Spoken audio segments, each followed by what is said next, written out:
Yeah, and some of those numbers really illustrate the suffering over the past year or so, right? Nearly 6,000 people in Washington that died because of the coronavirus, 450,000 cases here in this state. But now the focus is on a different number, vaccination rates, and even with reopening today, there is plenty of work to do there.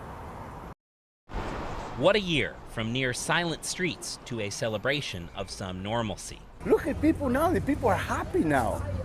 It's complete. Look at the people, they're happy. You can see it different now, you know? Washington fully reopens today after Governor Inslee set a threshold of June 30th, or 70% of those above the age of 16 getting fully vaccinated. As of yesterday's data update from the Department of Health, Washington was just short of that mark by its own measure, 16 plus at 68.8%. But by the way the CDC counts it, we've hit 73.7%. Though drilling down to the county level tells a slightly different story. Most individual counties are below 70%. A handful, San Juan, Jefferson, and King County, are above 70%, with some smaller counties in eastern Washington closer to 30%.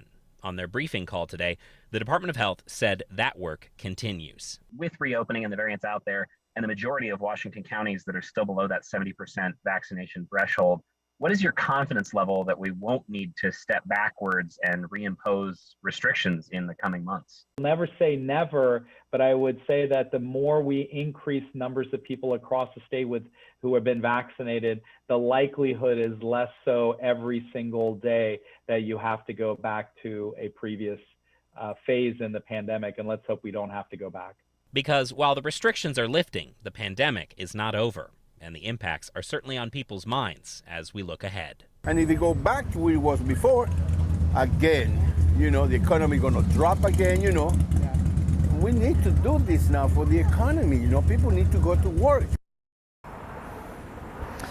There's a lot of talk on that call today about those dangerous variants we've been hearing a lot, Alpha and Delta and Gamma. The word today from state officials is they do not expect to need to reimpose a mask mandate right now because cases have been controlled and those variants are still making up a smaller number of the cases here in Washington than in other places that are pushing for masks again. But again, the message today was the pandemic is not over, there is work to do, and they are trying to get people to still get vaccinated. We're live in Seattle tonight. Michael Crow, King 5 News.